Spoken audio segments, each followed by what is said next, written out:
हाँ जी, good evening. ये आपका लास्ट क्वेश्चन है कैपिटल स्ट्रक्चर के अंदर। क्वेश्चन नंबर 7 जो कॉलेज में कराया है। Question 7, following estimates of cost of डेब्ट and cost of equity have been made at various level of डेब्ट equity mix of ABC limited. तो कॉस्ट ऑफ डेब्ट and cost of equity, cost of डेब्ट and अच्छा, proportion of डेब्ट, cost of डेब्ट and cost of equity का मतलब क्या? अगर आपने 0% डेप्ट लिया तो 0% डेप्ट लोगे, 10% डेप्ट लोगे, 20% डेप्ट लोगे। याद रखना, यहां से यहां तक 0 से लेके 20% तक डेप्ट लेते हो तो आपका कॉस्ट ऑफ डेप्ट सेम रहता है, 5%, 5%, 5%। इसका मतलब क्या? अगर आपको 100 रुपए चाहिए और 100 रुपए के अंदर अगर आप 0% या 10% या 20%, आपको जो 100 रुपए चाहिए उसमें से 20 रुपए तक अगर आपने डेप्ट लिया तो कॉस्ट ऑफ डेप्ट सेम रहता है, फर्क नहीं पड़ता है ना। And cost of equity 12%, 12%, 12.5। अगर आपने 30% डेप्ट लिया, यानी 100 रुपए में से 100 रुपए में से 30 रुपए आपने डेप्ट में लिया और 40 रुपए अगर आपने इक्विटी में लिया, तो कॉस्ट ऑफ डेप्ट कितना होगा? 5.5 एंड इक्विटी कितना होगा? 13। अगर आपने डेप्ट के परसेंटेज बढ़ाए है ना, तो कॉस्ट ऑफ डेप्ट भी बढ़ेगा एंड कॉस्ट ऑफ इक्विटी भी बढ़ेगा। तो कौन सा मिक्स सिलेक्ट करें? कि कौन सा मिक्स सिलेक्ट करें? 60% डेप्ट के लिए जाए, अगर 60% डेप्ट के लिए जाओगे तो 40% आप इक्विटी से लोगे। 50% डेप्ट के लिए जाओगे तो 50% आप इक्विटी से लोगे। कौन से प्रपोर्शन में जाए, कौन से मिक्स में जाए? ठीक है, चलिए करते हैं। सिंपल है, इजी है ना। ये कुछ कॉलम है, कॉलम बना के रख दिए है मैंने यहाँ पे। देखो कैसे है। चलिए क्या है, पहले वाले में क्या था? पहले वाले में क्या है कि source of finance, source of finance हम दो ही ले रहे हैं।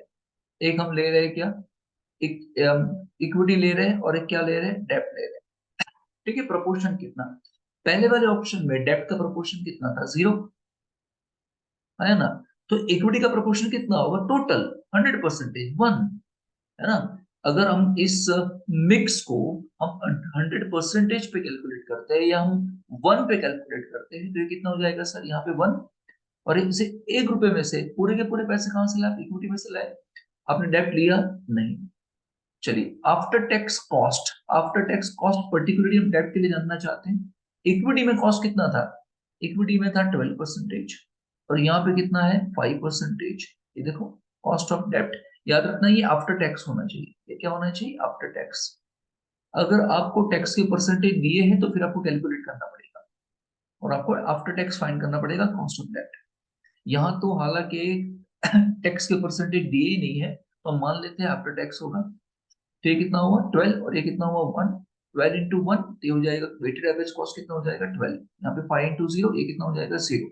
तो वेटेड एवरेज कॉस्ट निकल के आया 12%। तो पहले वाले में KO निकल के आता है 12%, अगर इस मिक्स में जाते हो तो। ये पहला वाला ऑप्शन, फर्स्ट वाला ऑप्शन।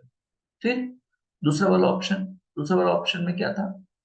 अगेन इक्विटी लिया एंड डेप्ट लिया। ठीक है, दूसरे वाले ऑप्शन में डेप्ट कितना था?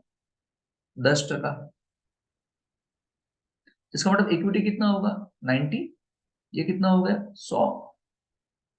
ठीक है, चलिए प्रोपोर्शन कितना होगा? मान लो ये जो 100 है, ये प्रोपोर्शन की बात करें, प्रोपोर्शन की बात करें, ये जो 100 है इसको मान लेते हैं 1, टोटल 1। तो ये कितना हो जाएगा? 0.9। ये कितना हो जाएगा? 0.1। बताइए यहाँ पे कॉस्ट कितना था? कॉस्ट ऑफ डेप्ट 5, तो यहाँ पे 5%। यहाँ कितना था? 12, तो 12। इन दोनों को क्या करना है आपको? मल्टीप्लिकेशन।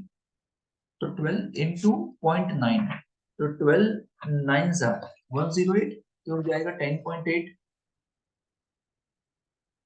और ये 5 into 0.1, तो ये हो जाएगा 5% into 0.1, तो हो जाएगा 0.5। इन दोनों को प्लस करेंगे, कितना हो जाएगा? 11.30। सी 11.30 हो गया। अगर आपने थोड़ा सा डेप्थ बढ़ाया तो ओवरऑल कॉस्ट कम हो गया। आप जब 0% डेप्थ ले रहे थे तो कॉस्ट ज्यादा था, तो इसका आंसर कितना आया? इसका आंसर कितना आएगा सर? इसका आया 11.30।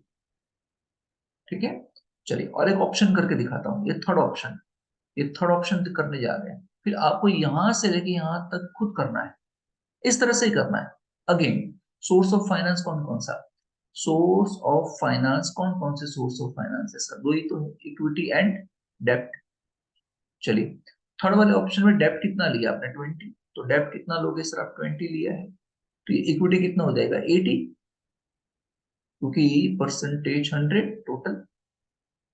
इस 100 को हम प्रोपोर्शन पे कैलकुलेट करते हैं, 1 पे कैलकुलेट करते हैं। तो 100 में से 80, तो 1 में से कितना? 0.8। 100 में से 20, तो 1 में से कितना? 0.2। तो इसका हो गया प्रोपोर्शन। ठीक है, फिर आफ्टर टैक्स कॉस्ट कितना था? यहाँ पे अगेन 5% है, यहाँ कितना था? 12.5। और इन दोनों का multiplication, weighted average cost of capital. तो 12.5 इंटू 0.8, तो आ जाएगा 10, और ये हो जाएगा 1, ये हो जाएगा 11।